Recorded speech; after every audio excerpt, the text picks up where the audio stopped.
হুম। কি জাতের আম কাকা? কি জাতের আম? আপেল আম। এটি আলাদা রাখছেন কে? আমের তো জান আছে ভালো। কত করে? হুম।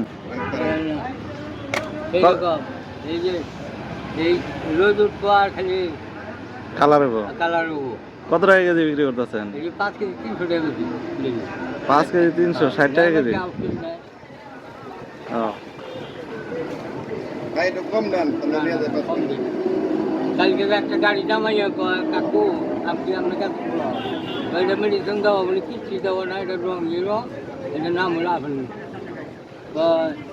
পরে আমরা বেড়ানো হয়ে কয় খাইতে পারবো আমি বলে এক নম্বর আম কোনো একটা আমে ই নাই কিছু নাই পোকা নাই